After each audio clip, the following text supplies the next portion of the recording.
Warao, oh warao, warana mesumo, adum nyami, warao,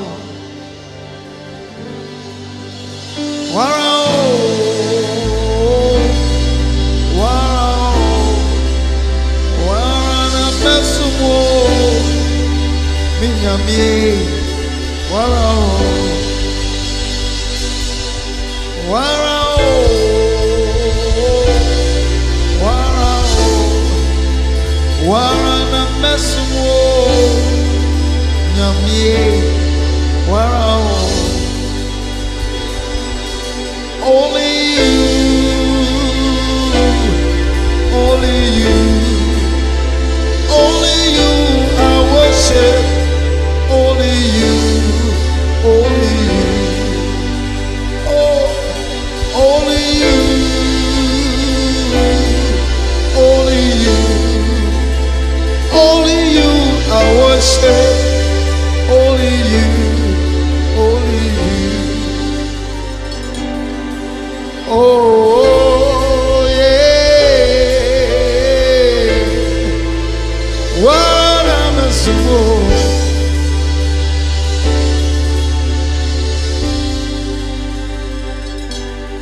Wana mesmo okatechie osiabiayo kuntunkruku omwani juda mujate osaberi me owinta wunyamie yebodi bomrani o obi tisawo obi nsawa wona die nyina kurawo adie nyina yawodia owinta wunyamie warada wona uba dia bobo tude mujatie owusu adote omwanye kokromote ayesale mbopa ndiye Yesu yeyiwa yo ya mawusu ya tuntumo waro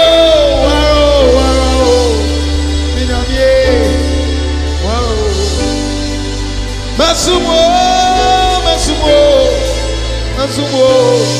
Azumo, warana masumo,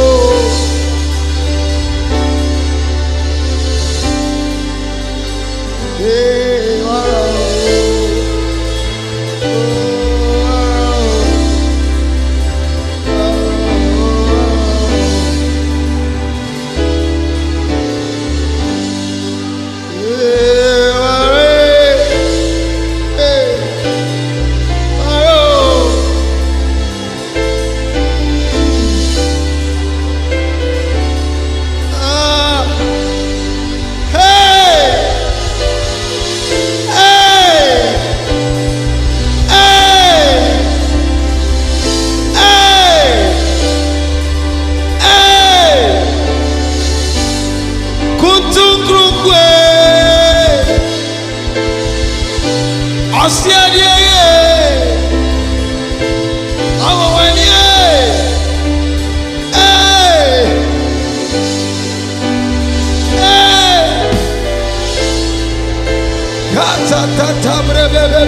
Sakabra da bababe, zibre kabra da bababe, libre katabata bababa, siketere debo. Only you I will worship, Lord. You are I am that I am, omnipresent, omnipotent. Immortal God, invisible God, the creator of all things. If I do not worship you, then who else? Hey, I will worship you. Only you I will worship. Only you. Only you. Oh, only you. Only you. Only you I will worship. Only you. Only you. There is no one else, oh. Among the gods, there is no one else, oh.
There is a presence of God in this house.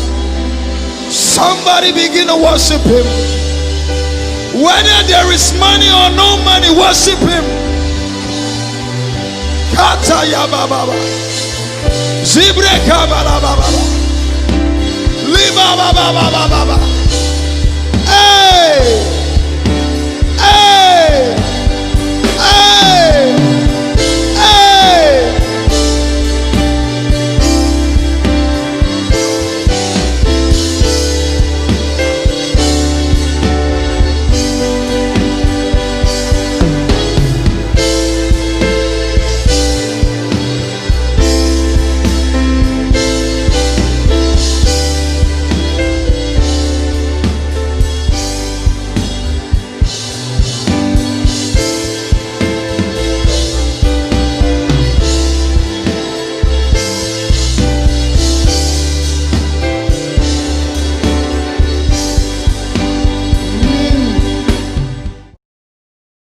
Bonjour à tous, soyez puissamment bénis. Bienvenue au sein de MPC, Mouvement pour Christ. Je me joins au département de l'organisation pour vous rappeler quelques gestes barrières et les mesures de sécurité à respecter au sein de l'Église jusqu'à nouvel ordre. 1. Le port du masque est obligatoire au sein de l'Église. 2. Il est obligatoire de se désinfecter les mains avant d'entrer dans l'église. Des gels hydroalcooliques sont disposés à l'entrée de l'église. 3. Ne pas déplacer les chaises car elles respectent les 1 mètre de distance de sécurité. 4. Les familles doivent s'asseoir ensemble, donc les parents avec leurs enfants. 5. Éviter les embrassades et les serrages de main. 6. L'école du dimanche est suspendue jusqu'à nouvel ordre. 7. La salle des enfants reste ouverte aux parents afin de nourrir leur bébé et est disponible aussi pour le goûter des enfants. 8. Si vous utilisez des verres, des bouteilles ou des mouchoirs, une poubelle à pied est placée à l'arrière de la salle. Merci à tous. Je vous souhaite de passer un très bon culte. Bon dimanche. Bonjour à tous, soyez puissamment bénis. Bienvenue au sein de MPC, Mouvement pour Christ. Je me joins au département de l'organisation pour vous rappeler quelques gestes barrières et les mesures de sécurité à respecter au sein de l'Église jusqu'à nouvel ordre. 1. Le port du masque est obligatoire au sein de l'Église. 2. Il est obligatoire de se désinfecter les mains avant d'entrer dans l'église.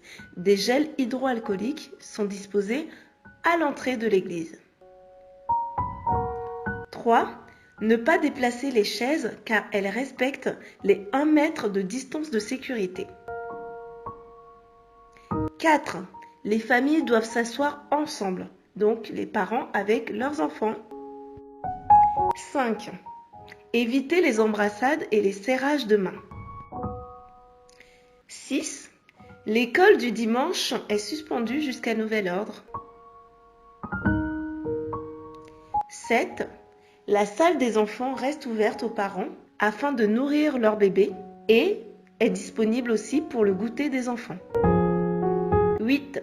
Si vous utilisez des verres, des bouteilles ou des mouchoirs, une poubelle à pied est placée à l'arrière de la salle. Merci à tous. Je vous souhaite de passer un très bon culte. Bon dimanche.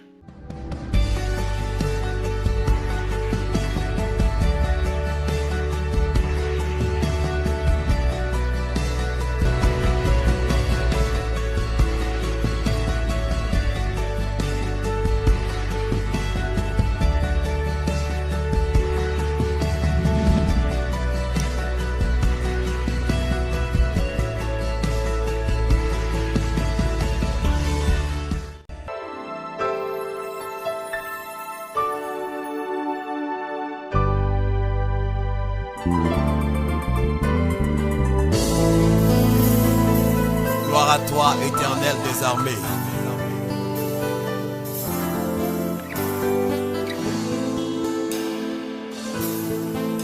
es là et tu es là-haut. Tu es là-haut. C'est que tu es là. Tu es là-haut. Tu es là-haut. Tu es là-haut. Je sais que tu es là. Tu ne m'as jamais laissé, jamais abandonné. Je sais que tu es là. Tu ne m'as jamais laissé, jamais abandonné. Je sais que tu es là. Tu ne m'as jamais laissé, jamais abandonné. Je sais que tu es là. Même si j'ai plus d'amis, toi tu es mon ami. Je sais que tu es là. C'est pourquoi je chante. Tu es là-haut. Tu es là-haut. Tu es là-haut. Je sais que tu es là. C'est pourquoi je chante. Tu es là. Tu es là-haut. Tu es là-haut. Je sais que tu es là. Oh oui, tu es là. Aramaso ata. Tu es là-haut. Tu es là-haut. Je sais que tu es là. Tu es là. Mon papa, tu es là. Éternel, tu es là. Je sais que tu es là. Même si tout le monde m'abandonne, même si tout le monde me délaisse, Yahvé Shama, oh, toi tu es avec moi. Yahvé, tu ne m'as jamais laissé. Oh, tu es avec moi. Tu es là. Bonjour tout le monde, c'est le pasteur Vianney Ngwembe Giscard en direct d'Orléans, de l'église MPC, donc de la ville d'Orléans. Merci d'être avec nous cet après-midi pour ce programme Worship Time. Et aujourd'hui, nous allons nous entretenir sur un passage très important de la parole de Dieu. Je vous invite à vous connecter, connectez-vous. Nous avons des choses importantes qui vont révolutionner votre manière de vivre votre marche chrétienne, qui vont vous booster de votre relation avec Dieu. Merci de vous connecter. Que le Seigneur vous bénisse abondamment. Merci pour tous ceux qui sont connectés au loin, ceux qui nous suivent de l'Afrique, de la France, des États-Unis, du Canada, des Antilles, de l'Asie. Je prie que vous puissiez nous suivre de partout, que ce message puisse impacter, toucher beaucoup de gens cet après-midi. Connectez-vous, que le Seigneur vous bénisse abondamment. Je vous aime dans l'amour du Seigneur. Le Seigneur est merveilleux, Dieu vous aime. Et il vous a laissé un précieux trésor qui est une source intarissable de connaissances et de révélations et qui est sa parole. Donc, cet après-midi, nous allons parler de ta foi qui peut changer ton monde. Ta foi peut changer ton monde. Nous allons lire pour ça le livre de Luc au chapitre 17 et nous allons lire à partir du verset 5. La Bible nous dit ceci. Les apôtres dirent au Seigneur, augmente-nous la foi.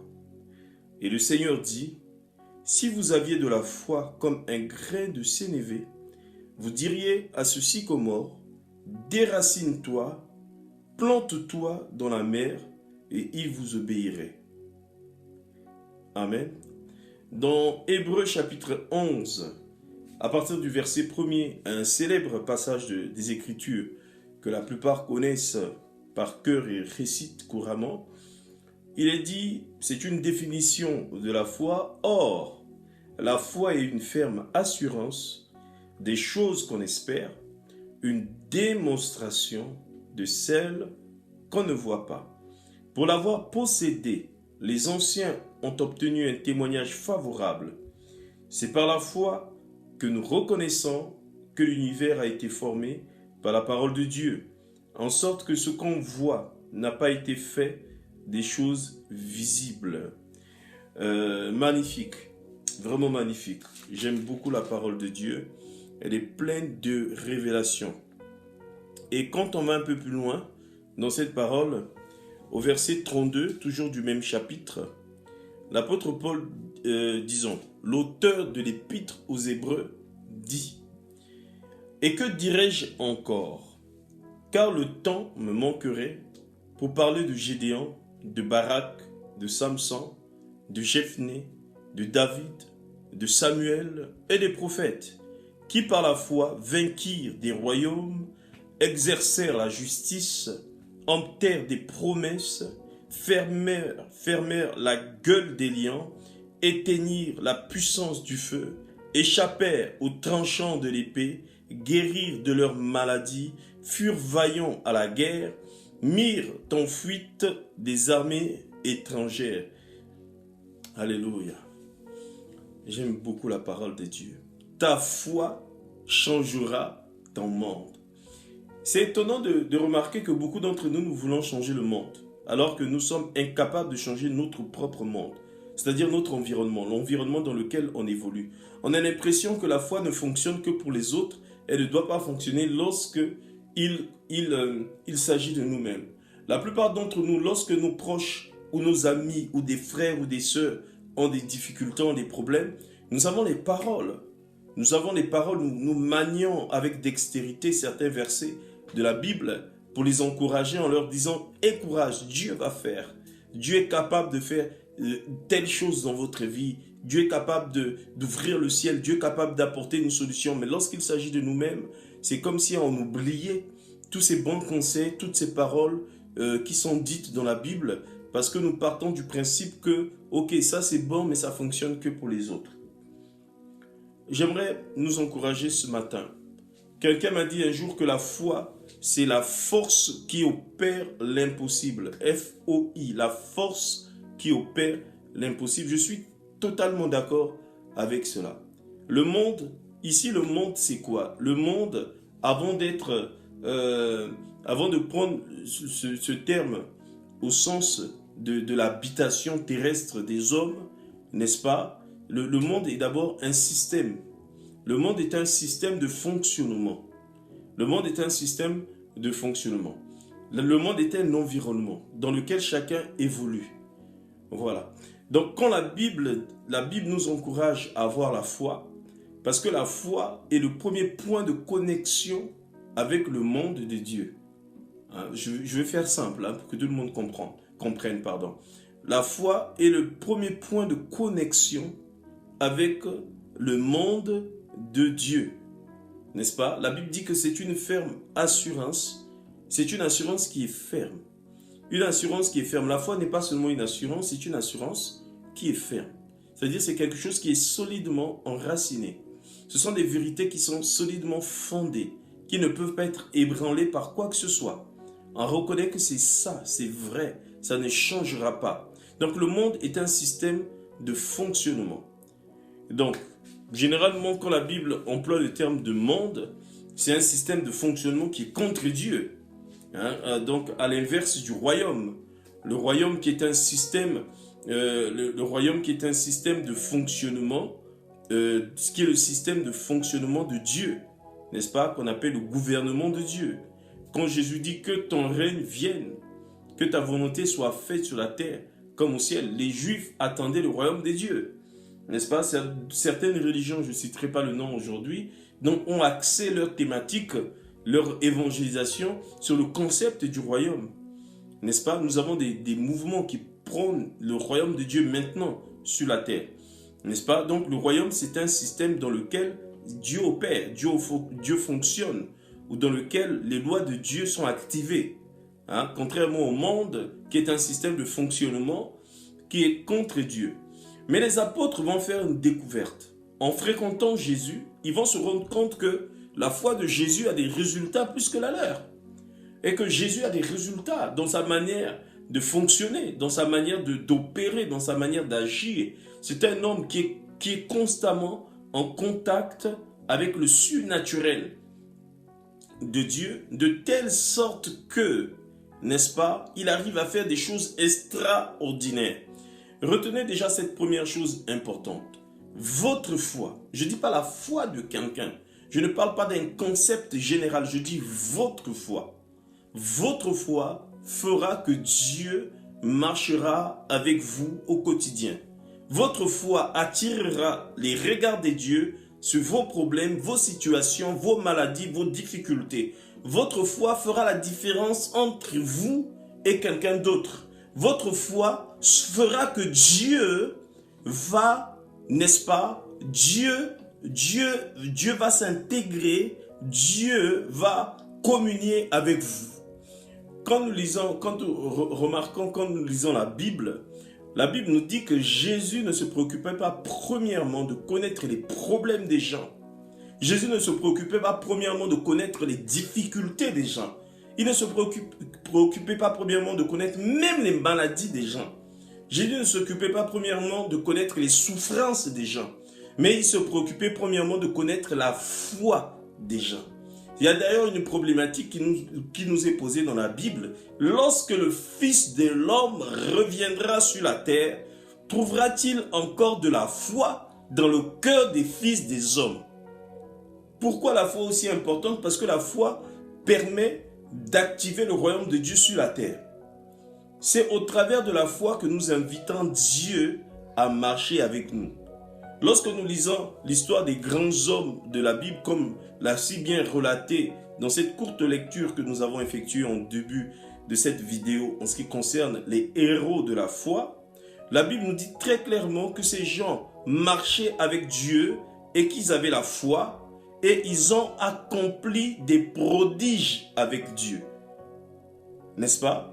Ils ont accompli des prodiges avec Dieu parce qu'ils avaient la foi. Ils ont conquis les royaumes, ils ont éteint des feux, ils ont gagné des guerres, ils ont fermé la gueule des lions, ils ont guéri des malades, ils ont ressuscité les morts. C'est parce que Dieu marchait avec eux au travers de la foi. La foi est une force surnaturelle que vous activez sur la terre. Lorsque vous avez la foi, vous permettez à la puissance de Dieu, vous permettez au principe du royaume de Dieu de s'appliquer dans notre monde visible. Retenez ceci. Jésus a dit, rien n'est impossible à celui qui croit. Lorsque vous croyez dans les promesses de Dieu, lorsque vous croyez dans la parole de Dieu, vous êtes à même d'activer n'importe quand, à n'importe quel moment, le surnaturel de Dieu sur la terre. Waouh! J'aime ça, mes amis. Est-ce que vous comprenez ça? Vous comprenez que vous devez cultiver cette foi. Les apôtres ont cru, les apôtres se sont rendus compte que la foi de Jésus était différente de la leur. Alors, ils vont faire cette requête étonnante au Seigneur. Augmente en nous la foi. Jésus va leur dire ceci, si vous aviez de la foi comme un grain de sénévé, vous diriez à cette montagne, ôte-toi de là et jette-toi dans la mer, et cela se fera ainsi.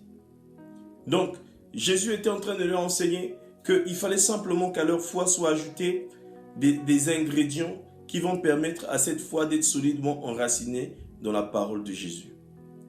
En réalité, mes amis, ils doutaient. Malgré le fait qu'ils voyaient Jésus tous les jours, malgré le fait qu'ils ont vu des miracles, leur foi n'était pas encore stabilisée.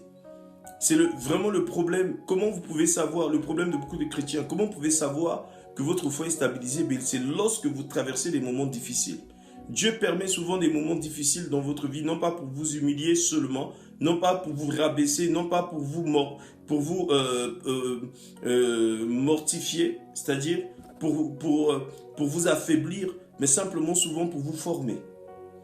Voilà, pour vous former et rendre votre foi beaucoup plus ferme. Donc, retenez bien cette première chose importante. La foi active le surnaturel de Dieu sur la terre. C'est une force. Au travers de la foi, vous permettez à Dieu de vous secourir. Au travers de la foi, vous appelez Dieu, vous cherchez les secours de Dieu. Je me souviens, généralement, lorsque vous avez affaire, lorsque vous êtes dans une position d'adversité et que vous avez affaire à quelqu'un qui est beaucoup plus fort que vous, qu'est-ce que vous faites? Vous cherchez, vous allez chercher du soutien. Vous allez appeler un grand frère, une grande sœur, un ami qui est beaucoup plus fort que vous pour qu'il vienne à votre secours, n'est-ce pas? C'est la même chose avec la foi. Dans le domaine de la foi, l'ami que vous allez appeler, c'est le Seigneur Jésus-Christ lui-même, le Seigneur de la foi. Donc, au travers de la foi, Jésus vient et prendra votre partie et c'est lui qui marchera à votre côté et c'est lui qui sera au devant de vous, il marchera devant vous comme un guide, derrière comme un protecteur. Voilà pour la première chose à retenir cet après-midi. Donc, quelle que soit la situation dans laquelle vous vous trouvez, vous devez rester serein. Vous ne devez pas paniquer. Vous devez croire les promesses de Dieu. Vous devez croire que Dieu est capable de faire ce qu'il a dit qu'il fera si vous avez confiance en lui. Waouh! J'aime bien cette parole. Je parle à quelqu'un qui me suit. Quelle que soit la situation dans laquelle tu te trouves. Peut-être que vous êtes dans une situation où vous vous dites « Ah, ma situation est tellement désespérée. J'ai tellement prié et je n'ai pas vu la main de Dieu. J'ai tellement attendu. Je n'ai pas vu la main de Dieu. Ou je suis malade. Les médecins m'ont diagnostiqué une maladie incurable. Je mourrai certainement. » Et vous avez l'impression que le monde s'est arrêté, que la vie s'est arrêtée. Vous avez perdu toute votre joie. Vous êtes désespéré. Et vous ne pouvez même pas le dire à votre entourage parce que vous avez peur, vous avez honte du jugement des gens. J'aimerais vous dire que rien n'est impossible à celui qui croit. Deuxièmement, mes amis, la foi est une action. On a dit premièrement, la foi est une force. Elle active la force surnaturelle de Dieu. N'est-ce pas? Et permet au surnaturel de Dieu de se manifester sur la terre. Deuxièmement, la foi est une action.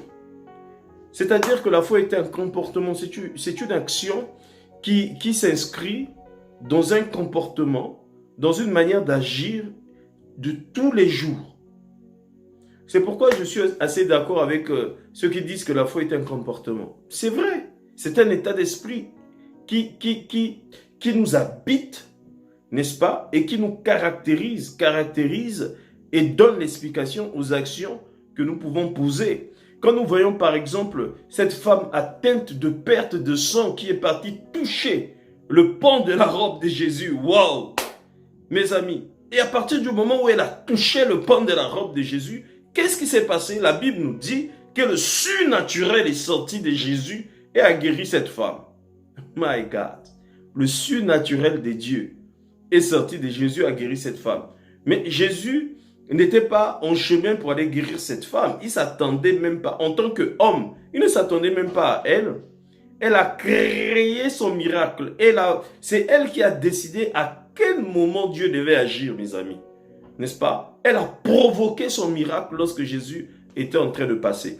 C'est pourquoi je vous ai dit que lorsque vous avez la foi, vous permettez au surnaturel de Dieu de se manifester sur la terre. C'est n'importe quand, lorsque vous le souhaitez, n'est-ce pas? Oh my God. Écoutez mes amis, que le Seigneur puisse nous aider cet après-midi. Rien, Jésus a dit, rien n'est impossible à celui qui croit. Donc, beaucoup disent qu'ils ont la foi, mais en réalité, lorsque vous examinez avec sérieux leur vie, mes amis, ils ne croient pas en Dieu réellement. Ils ont juste de la croyance. À la moindre difficulté, ils sont capables d'aller voir des marabouts, des sorciers, des diseurs de bonne aventure, suivre n'importe quel charlatan qui va se présenter à eux comme en portant donc l'effigie ou l'étiquette d'homme de Dieu. Je vais vous raconter une histoire qui illustre bien mon deuxième propos. La foi est une action. C'est une histoire qui se passe aux États-Unis dans un village ou une ville, dans une ville des États-Unis, une ville fermière, où la plupart des habitants de cette ville exercent l'agriculture, l'élevage, et cette ville est sérieusement et dangereusement frappée par la sécheresse. Et vous savez, les Américains sont très croyants Donc, ils ont des pasteurs dans chaque ville. Donc, le mouvement évangélique est très développé aux États-Unis, comme vous le savez déjà, au point où certains ont même cru que Dieu était américain. Mais rassurez-vous, Jésus était juif. Il n'était pas américain, il était juif. Et le salut vient des juifs. Bref, donc, pendant l'office du dimanche, le pasteur va dire disons, à ses fidèles, nous allons nous donner rendez-vous ce soir et nous allons prier pour que la pluie vienne. Sous la base de la parole de Dieu qui dit que rien n'est impossible à Dieu et rien n'est impossible à celui qui croit. Donc nous allons prier pour qu'il pleuve. Et ils ont tous applaudi et ils se sont retrouvés le soir pour la veille de prière. Donc le soir, ils se sont retrouvés et ils ont prié, et ils ont prié, et ils ont prié. Jusqu'au matin, ils ont prié. À un moment donné, pendant que le jour se levait, le pasteur il s'est arrêté, il a regardé l'assistance et il s'est mis à pleurer. Il a versé d'abondantes larmes. Il a dit, « Oh Dieu, aie compassion de nous. Nous te demandons pardon pour notre incrédulité. Nous te demandons pardon parce que nous n'avons pas assez cru en toi. » Parce qu'il venait de comprendre, mes amis, qu'en réalité, il n'avait pas réellement cru et que sa foi n'avait pas d'acte. Et une foi sans acte est une foi stérile, comme nous l'a solidement rappelé Jacques, l'apôtre Jacques. Une foi sans acte et une foi qui est stérile. Qu'est-ce qui s'est passé? Je vais vous expliquer. Le pasteur a regardé dans l'assistance, il a regardé tous les fidèles qui étaient présents, qui étaient venus pour prier pour la pluie, et il s'est rendu compte qu'aucun de mes amis ne s'était préparé pour recevoir la pluie à l'accepter d'une petite fille qui était venue et qui avait apporté avec elle un parapluie, parce que dans la journée, dans la matinée, elle avait entendu le sermon du pasteur et le pasteur avait dit que le soir, ils allaient prier et que la pluie allait tomber. Et la petite s'est apprêtée, elle a cru dans les paroles du pasteur, elle est venue avec un parapluie.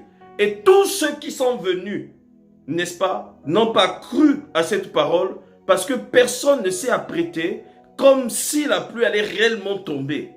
Voilà comment nous vivons notre foi, la plupart d'entre nous. Nous faisons beaucoup de bruit, mais nous n'avons pas les actes qui viennent témoigner, authentifier notre foi. C'est pourquoi nous ne recevons pas. C'est pourquoi notre foi n'a pas de résultats. C'est pourquoi nous échouons, mes amis. Quand je dis que ta foi changera ton monde, il est temps, il est l'heure, bien-aimé, que tu puisses vivre, que tu puisses poser les actes qui vont révéler au monde que ta foi est authentique, qui vont activer le surnaturel de Dieu sur la terre, dans ta vie, déjà dans ton environnement proche et dans ton environnement élargi. Et Élie avait la foi, mes amis, devant les 450 prophètes de Baal, les 400 prophètes d'Astarté, il a parlé, mes amis, à la pluie. Il a parlé au ciel. Il a parlé, Seigneur, devant tout le peuple. Et il a fermé le ciel pendant 3 ans et 6 mois. My God. Et il a dit, il ne pleuvra plus pendant 3 ans et 6 mois si ce n'est à ma parole. My God. Élie n'était pas connu. La Bible nomme Élie le Tishbite. Il est sorti de nulle part. La particularité d'Élie, frère, la particularité d'Élie, ma soeur, c'est que Élie marchait avec Dieu. Dieu était avec lui. Lorsque vous marchez avec Dieu, vous devenez un homme du surnaturel. Rien n'est impossible à celui qui croit. C'est Jésus qui l'a dit. Il dit rien n'est impossible à celui qui croit. Vous allez accomplir des prodiges avec Dieu. Dieu sera derrière votre parole. Votre parole sera aussi puissante que la parole de Dieu lui-même. Quelqu'un dit Amen. Il est temps que l'Église soit puissante parce que nous avons Sa Majesté le Saint-Esprit avec nous. Nous sommes des hommes et des femmes puissants. Je dis aucun diable, aucun démon, aucun sorcier, aucune circonstance ne doit t'effrayer si Dieu marche avec toi. Tu es la personne la plus puissante de l'univers qui marche avec toi. De qui aurais-tu crainte? De qui aurais-tu peur, frère, sœur? Quelle est la situation qui peut te déstabiliser si Dieu marche avec toi? l'action. Quelle est l'action que nous posons? Quelle est l'action que nous posons pour révéler Christ au monde, pour manifester les miracles de Dieu? Les miracles changeront le monde, frère. Moi, je crois au miracle. Je crois au miracle. On ne peut pas parler de foi sans miracle, puisque la Bible nous dit dans le livre de Marc, au chapitre 16, verset 17, Jésus a dit, « Voici les miracles qui accompagneront ceux qui auront cru. » Donc, les miracles ne précèdent jamais la foi. Jamais. Les miracles accompagnent toujours la foi. On ne peut pas avoir de véritables miracles sans véritable foi. Sans foi authentique, il n'y a pas de véritable miracle. C'est pour ça qu'aujourd'hui, les gens manquent tellement de foi qu'ils sont obligés de fabriquer des miracles. Ça fait mal au cœur, frère. Dieu est puissant. Rien n'est impossible à Dieu. Souvenez-vous que lorsque Élie a été enlevé auprès de Dieu, Élisée, à plusieurs reprises, s'était vu rabaissé par les fils des prophètes de son époque. Et lorsqu'il a reçu le manteau d'Élie, qu'il est arrivé devant le Jourdain, il avait vu Élie faire, frère. Ma soeur, il a pris le manteau, il a dit, où est l'Éternel, Dieu d'Élie? Il a frappé le manteau sur le Jourdain. Le Jourdain s'est ouvert en deux. Et les fils des prophètes étaient là. Ils ont vu que Dieu marchait avec Élisée. C'était un homme de foi. Il a commencé par poser des actes. La foi prend des risques. Vous devez poser des actes que les autres n'osent pas poser. Élisée, imaginez-vous une seule fois que le Jourdain ne s'était pas ouvert. Il allait devenir la risée des gens de son pays. Des gens allaient se moquer de lui. Le sujet principal des conversations, des moqueurs et des frères et des sœurs dans la foi allaient se moquer de lui. Les fils des prophètes se moquaient déjà de lui en disant, sais-tu que Dieu va enlever ton maître au-dessus de ta tête? Ils étaient contents pour les révélations qu'eux-mêmes recevaient. Ils n'étaient pas contents de ce que Élie allait être enlevé, mais c'était de l'orgueil par rapport aux révélations qu'ils recevaient. Élisée disait, je le sais aussi, taisez-vous. Est-ce que vous comprenez cela? Donc la foi a besoin des actes de la foi. Vous ne pouvez pas vous limiter à dire, j'y crois. Vous devez le démontrer. Jacques a dit, la foi sans les œuvres est stérile, elle est morte. Elle n'est pas authentique parce qu'une foi agit. Et lorsque vous comprenez cela, vous allez baigner dans le monde de l'impossible. Là, nous atteignons la dernière partie, c'est le domaine de l'illimité. Le I de foi convient au mot impossible, la force qui opère l'impossible, ou l'illimité. Parce que Dieu n'a pas de limite. Dieu est le Dieu de l'illimité. Aussi loin que vous allez voir avec Dieu, aussi loin Dieu pourra agir. J'aimerais encourager quelqu'un qui me suit ce matin, ou cet après-midi, autant pour moi. Une personne, une sœur, une maman, une petite sœur, un petit frère, quelle que soit la situation que tu es en train de traverser, arrête de pleurer. Dieu n'est pas mort. Lève-toi et la foi commence à agir, fais quelque chose et Dieu va marcher avec toi. La Bible dit, approche-toi de Dieu, Dieu s'approchera de toi. Remarquez que c'est d'abord toi qui dois t'approcher au travers de la foi. J'aimerais te rappeler, comme David a dit, j'ai été jeune, je suis devenu vieux avec les cheveux blancs. Je n'ai jamais vu le juste abandonné, ni même manquer son pain. Le juste, c'est celui qui marche par la foi. Or, sans la foi, il est impossible d'être agréable à Dieu. C'était le pasteur Vianney Ngouembe Giscard de l'église MPC Orléans. Merci d'avoir pris part à cette expertise sur ta foi changera ton monde. Donc, merci d'être fidèle au Worship Time que nous faisons tous les samedis à 17 h. Je vous invite aussi, ceux qui sont aux alentours d'Orléans, à venir nous rendre visite ou à communier avec nous au travers de nos cultes tous les dimanches de 10h30 à 12h30. Vous avez l'adresse qui va s'afficher juste sur l'écran en bas avec notre numéro WhatsApp. Pour ceux qui veulent soutenir l'église, n'hésitez pas à nous soutenir au travers de vos dons. C'est volontaire, ce n'est pas forcé, c'est volontaire parce que l'œuvre de Dieu a besoin des finances.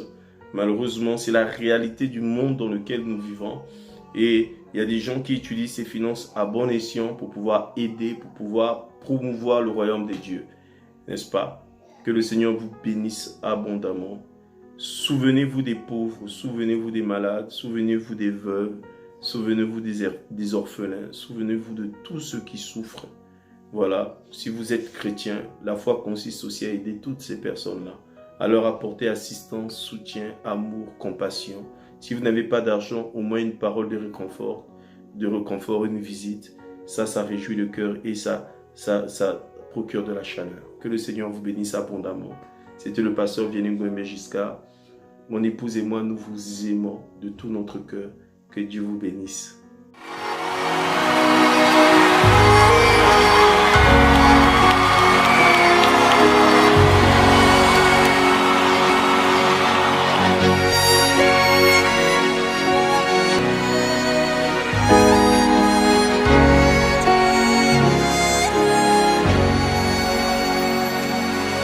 He's done so much for me, I cannot tell it all.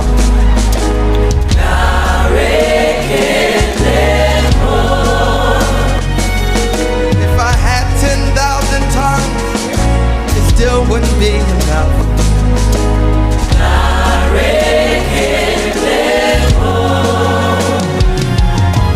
Tuku Nagwama really, when you hear completely.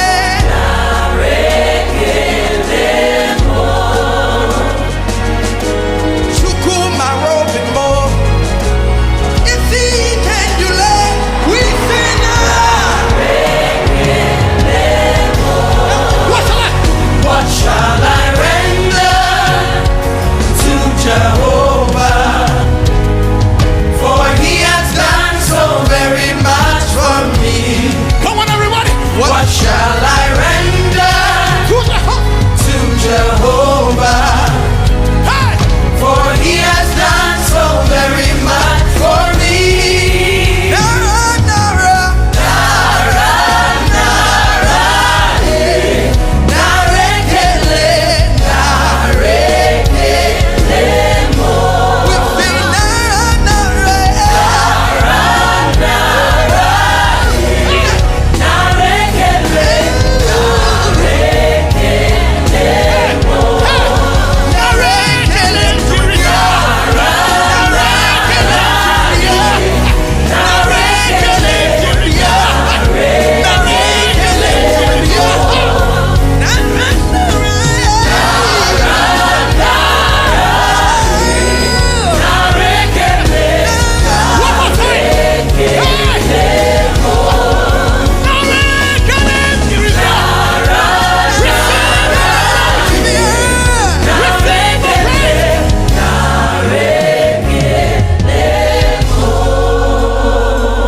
Shall I render to Jehovah? For he has done. What shall I render to Jehovah?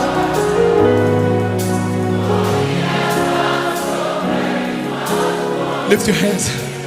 Narekelemo.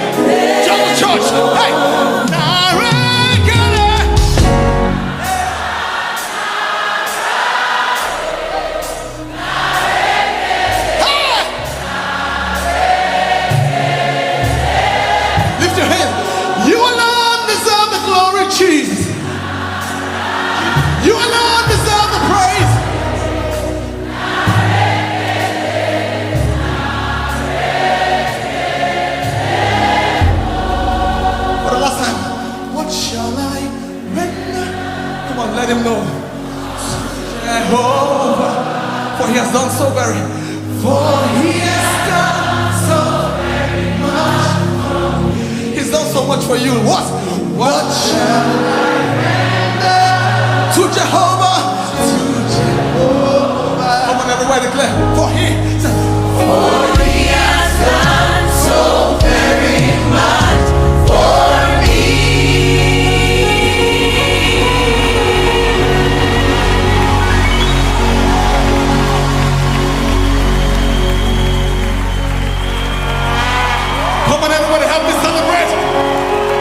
troubles